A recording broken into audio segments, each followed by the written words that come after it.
Assalamualaikum warahmatullahi wabarakatuh. Waalaikumsalam warahmatullahi wabarakatuh. Alhamdulillahirabbil alamin wa bihi nasta'inu ala umuri dunya waddin wassalatu wassalamu ala asrofil anbiya'i wal mursalin sayyidina wa maulana Muhammadin wa ala alihi wa sahbihi wasallam, amma ba'du. Rabbi sadri salli wa yassir li amri wa hlul 'uqdatam min lisani yafqahu qawli. Subhanaka la ilma lana illa ma 'allamtana innaka antal alimul hakim. Yang sama-sama kita hormati para tamu undangan, yang paling utama yang saya hormati Bapak Dr.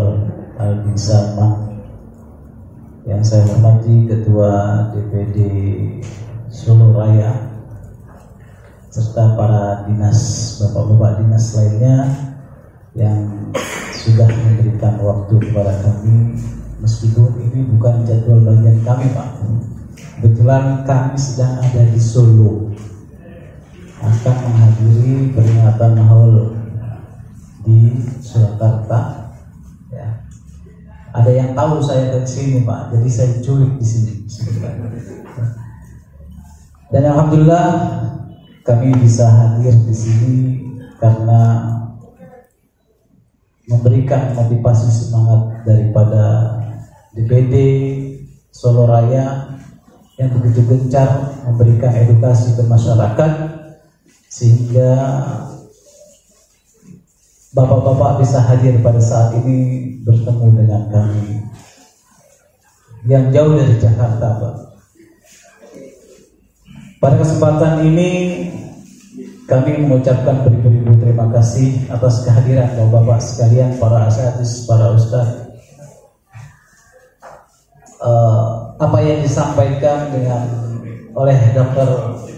Albin Salman benar adanya, bahwasanya pentingnya edukasi terhadap penyembelihan di masa Idul Kurban ataupun di RPH yang ada di wilayah Indonesia khususnya. Karena banyak, Pak, penyembelihan banyak yang keluar daripada syariat Islam, yang tidak mengedepankan tentang adab dan akhlak. Bagaimana memperlakukan hewan, banyak sekali di luar sana, Pak, hewan diperlakukan tidak ihsan, tidak baik. Menyembelihnya karena pisaunya tidak tajam, ya, yang nyembelihnya karena tidak paham, cuma pengen gaya keren, tapi dia tidak mau belajar. Orang-orang dulu punya ilmunya, tapi tidak memberikan wawasan terhadap orang-orang yang di bawah mereka. Karena apa? Karena takut amplopnya betul, Pak. Tadi Dokter Salman sindir, kalau sudah tua boleh sudah tidak usah nyembelih, dikasih anak yang masih muda, yang punya potensi besar, agar penyembelihannya tidak terlihat menyiksa. Ya, mungkin ada video-video yang nanti akan disampaikan oleh tim pelatih di sini. Kami selaku pengurus Dewan Pimpinan Pusat mengucapkan terima kasih yang banyak kepada Dinas Pertanian dan Peternakan Provinsi Jawa Tengah, wilayah Solo khususnya, yang diprakarsai oleh Dr. Salman beserta tim. Mudah-mudahan dari apa yang disampaikan tadi hingga nanti akhir bisa menjadi wawasan bagi bapak-bapak sekalian. Bukan kita menggurui, bukan, Pak, tapi memberikan edukasi, pemahaman yang sesuai dengan standar kompetensi kerja nasional dan sesuai dengan syariat Islam. Karena baru pertama kali di Indonesia ini ada organisasi yang peduli tentang penyembelihan hewan halal, Pak. Kalau yang non halal mah kita nggak mau peduli, Pak. Seandainya Dr. Salman nyembelih babi, seandainya baca bismillah, mau nggak makan, Pak? Loh, baca bismillah loh, Pak. Mau nggak makan? Karena zatnya secara nyata, secara yang sudah disampaikan di dalam Al-Quran bahwa babi itu udah nggak pakai tolak, nggak pakai acara menurut obat buat ini nggak boleh Pak. Udah haram judulnya. Kalau yang belinya dokter hadis baca bismillah, Bapak mau makan? Enggak. Ada nggak yang nyembelihnya orang Islam babi? Banyak. Mau bawa makan? Enggak. Nah, makanya dari itu organisasi Juleha dibentuk agar memberikan wawasan tentang apa yang disembelih sesuai dengan syariat. Meskipun yang disembelihnya sesuai dengan syariat, karena zatnya haram, maka hukumnya tetap haram. Bapak bisa lihatlah di RPH, apalagi di Jakarta, apalagi di wilayah-wilayah lainnya Pak. Kalau Bapak melihat ke RPH mungkin gak mau makan istilahnya. Bapak lihat di pasar penyembelihan yang banyak dikonsumsi masyarakat luas itu adalah ayam Pak. Contoh kecil ya, ayam. Ketika kita melihat ke pasar penyembelihannya yang nyembelihnya dari subuh, ya kan? Sudah habis dari subuh, waktu penyembelihannya Pak, dia nggak baca bismillah banyak, cuma ditores pinggirnya aja banyak. Terus yang makan siapa Pak? Umat Islam. Rasa peduli kita terhadap apa yang kita makan ini yang menjadi jaminan bahwa kita doanya tidak diijabah sama Allah Subhanahu wa taala. Karena kita tidak punya peduli. Seorang ayah harus memberikan pandangan tentang apa yang kita makan terhadap anak kita dan istri kita, harus diberikan wawasan Pak. Bu, kalau ke pasar tolong beli beli ayam, tanyakan ayamnya disembelih apa sesuai dengan syariat Islam. Ada yang pernah berbicara seperti itu? Pernah enggak? Jangan bohong Pak. Kalau Bapak pernah bilang iya, berarti Bapak nggak hadir di sini. Kalau pernah Bapak bilang seperti itu sama istri, berarti Bapak nggak akan hadir di sini. Bapak lebih tahu dari kami. Bapak lebih paham. Tapi kalau Bapak nggak pernah bicara, pasti. Benar nggak? Jangan pernah salahkan Rob Tuhan kita ketika kita bermunajat, berdoa, tidak pernah diijabah oleh Allah Subhanahu wa taala. Bahkan lama diijabahnya karena rasa kepedulian kita terhadap apa yang kita berikan makan terhadap anak dan istri kita itu tidak ada. Maka untuk itu terbentuklah organisasi. Mudah-mudahan dari apa yang disampaikan oleh Dr. Aldi dan Ustaz Menan, Masya Allah. Karena terlalu banyak anggota kami Pak, jadi kami tidak ingat satu-satu Pak ya. Mudah-mudahan sebagai motivasi kami berterima kasih besar terhadap DPD Solo Raya yang begitu gencar semangatnya Pak, melebihi dari semangatnya Dewan Pimpinan Pusat Pak. Hampir setiap bulan, setiap minggu selalu ada kegiatan yang dikerjakan oleh mereka semua. Kalau kami enggak Pak, sesuai dengan wilayah yang ingin terbentuk. Sekarang sudah terbentuk hampir kurang lebih 20 provinsi di wilayah Indonesia Pak. Waktu itu kami masih 3 provinsi, Jakarta, Jawa Tengah, Jawa Tengah dan DIY sama Jawa Timur.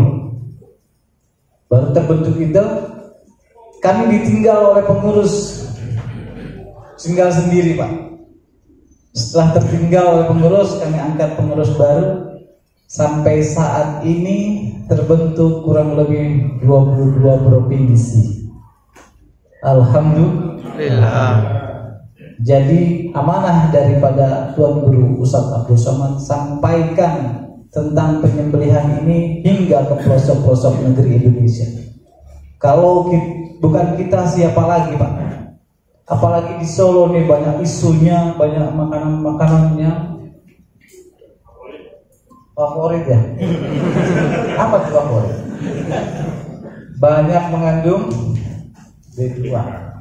Ya, saya dulu diwati-wati sama istri, hati-hati makan di Solo. Belum nyampe di ceramahin sama istri, tuh Pak, ada nggak kira-kira bapak gitu? Saya mau kemana selalu bilang sama istri, doain besok selamat sampai tujuan. Hati-hati makan makanan yang ada di wilayah kamu akan jumpai. Istri sampai ngomong gitu Pak. Hati saya gimana Pak? Kira-kira bapak-bapak kalau istri mau jalan mikirin nggak kayak gitu istrinya? Enggak. Karena kami memberikan edukasi terlebih dahulu terhadap anak dan keturunan kami. Harus ada silsilah wasilahnya, ada tahu, biar tahu. Oh, anak saya kalau makan nggak mau, makan taki nggak mau. Saya kasih lihat ke RPH tempat pemotongan, biar dia tahu. Oh ternyata motongnya seperti ini, nggak mau makan dia. Anak saya nggak mau makan Kentucky Pak.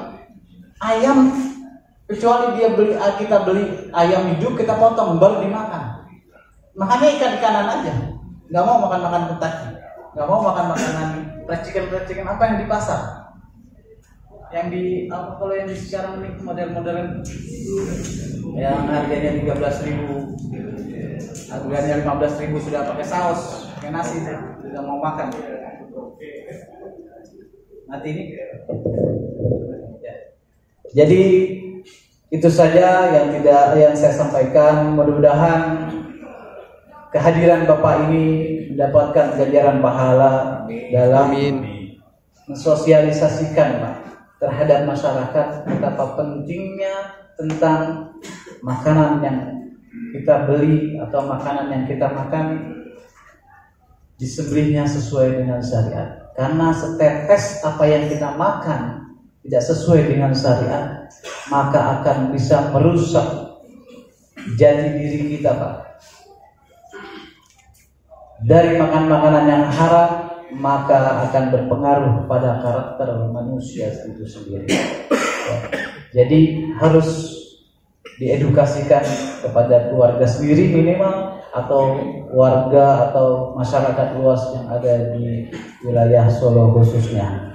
Saya tidak panjang kalam, mudah-mudahan dalam pelatihan ini mendapatkan keberkahan dari Allah Subhanahu wa taala. Hadirnya Bapak tidak sia-sia di sini, hadirnya Bapak mendapatkan tentang teknik pelaksanaan penyembelihan. Insya Allah nanti ada praktek perbuahan sapi. Kalau waktu saya ada luang nanti saya bimbing Bapak-bapak sekalian bagaimana teknik merebahkan sapi yang ihsan dan baik. Tadi sedikit dilihat video yang Dr. Salman sampaikan, memelintir kepala itu Pak, menurut hati nurani saya bertobat sama Allah Pak, memohon ampun sama Allah. Pada masa muda ini sedikit cerita Pak, waktu kami berumur kurang lebih baru nikah di tahun 2000 Pak, sapi sebesar apapun karena diri saya merasa mampu, sombong, angkuh dengan jati diri saya Pak, sapi 600 kilo Pak, itu tadi kira-kira berapa kilo? Saya anggap enteng Pak, saking sombongnya dulu. Badan saya kekal, tenaga saya kuat, saking sombong. Setelah memahami tentang kaidah daripada berbuat ihsanlah kepada setiap makhluk ciptaan Allah, maka disitulah hati saya menangis bertobat kepada Allah. Mudah-mudahan Allah terima tobat kami. Amin. Saya banting tuh sapi Pak, pelintir kepalanya Pak, nggak ada hitungan detik dengan saya Pak. Sekarang dengan banyaknya teknik yang lebih mudah, yang sering bapak-bapak lihat di video ya. Kemarin saya merebahkan sapinya Irfan Hakim itu Pak, cuman 3 menit kalau nggak salah. Irfan Hakim kemarin itu siusang gini, ya kami yang merumbuhkan Pak. Kalau bapak mau lihatnya aslinya orangnya ada di sini. Sampai yang punya sapi bilang, kok bisa Pak? Cuman sebentar merebahkannya Pak. Karena apa? Bukan karena kesombongan, tapi karena penjiwaan kami sudah terlalu mendalam. Ya, sampai di situ Pak, saya bertobat sama Allah ketika saya menyembelih, saya tidak akan membanting kembali seperti video yang tadi disampaikan Dr. Alisa. Itu ternyata tidak ihsan, Pak. Tidak baik karena menyakiti hewan. Secara logis saja, ketika leher sapi, Pak, leher di sapi ditarik seperti ini, hilangkan keseimbangannya, maka dia akan rebus semua. Sapi. Teknik keseimbangan. Bisa sedikit saya kasih gambarkan sapi. Sedikit aja. Ini seperti ini. Jangan dibanting, pecah. Ini kalau dibanting pecah. Jadi Pak, sapi ini Pak, kalau diangkat kepalanya di atas ini, dia ke atasin aja kepalanya. Sapi di kepalanya ke atasnya, dia akan bingung Pak. Ini mau dibawa kemana saya? Tapi kalau sudah ditarik ke atas, dipelintir gini Pak, dia akan jatuh kehilangan keseimbangan, pusing Pak. Gak bedanya dengan manusia sama. Manusia kalau kita dari dia pandangan dia lurus, kita tarik ininya deh Pak, dia akan jatuh. Ininya aja nggak usah jauh-jauh. Ada yang mau praktek ke sini Hasan?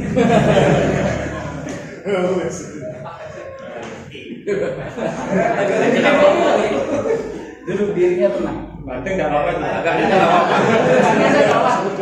Ini Pak, kalau manusia sudah berhadapan sana, menghadap ini. Ya. Kalau dia sudah menghadap ini Pak, binatang nih Pak, kita akan naik ke atas. Kita goyang ke sini, dia akan jatuh. Dengan refleks sendiri dia akan jatuh. Apalagi sapi Pak, hewan yang manut ketika di peluk, dia akan mengikuti keluhannya. Naik sedikit, rubuh kepalanya, dihilangkan keseimbangan. Begitu juga manusia sama. Lemahnya manusia ketika dia berdiri tegak, nggak usah ikutin, dia aja. Pandang saya, kalau dibilang gini pasti jatuh kan?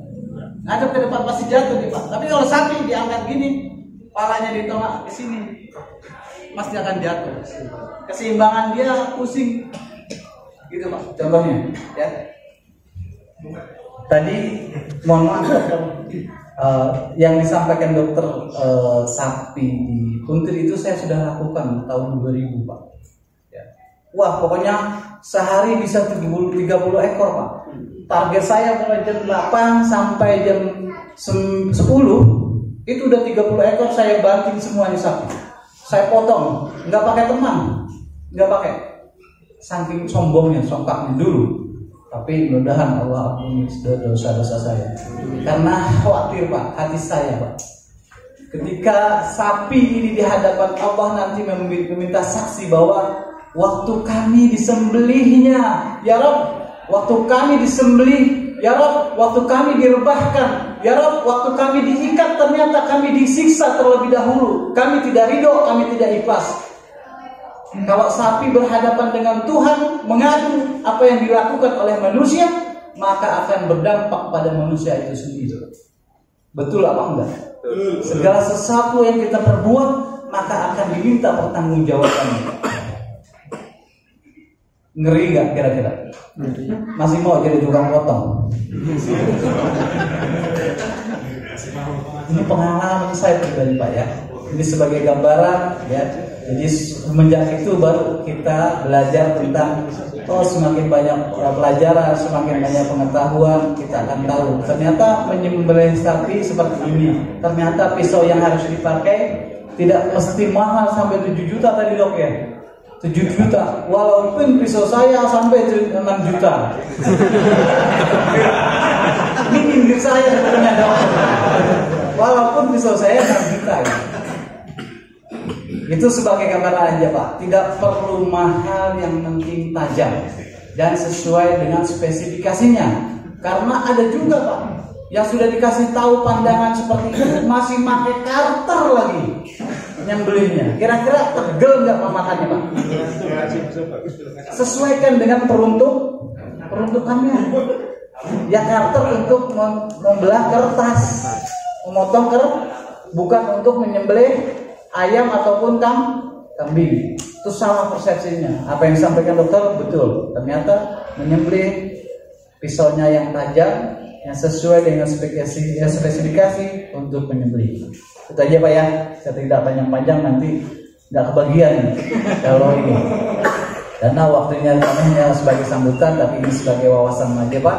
Mudah-mudahan dengan apa yang nanti akan disampaikan dan kehadiran kami ini tidak membuat hati bapak-bapak besar mau jadi juleha, tapi kok dikasih ancang-ancang seperti ini jadi ragu-ragu. Enggak Pak, kami mengedukasi masyarakat dari 2016 sampai saat ini. Alhamdulillah masyarakat jadi terbuka bahwasanya oh ternyata apa yang disembelih harus sesuai dengan syariat, karena banyak di luar yang menyembelih tidak sesuai dengan syariat, yang makan umatmu muslim. Sedia Pak untuk mengedukasi masyarakat Pak?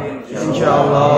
Insyaallah. Mudah-mudahan dari niatan Bapak hadir di sini mendapatkan ganjaran Allah dari Allah Subhanahu wa taala. Amin. Menjadikan diri kita lebih takut kepada Allah Subhanahu wa taala. Assalamualaikum warahmatullahi wabarakatuh. Waalaikumsalam warahmatullahi wabarakatuh.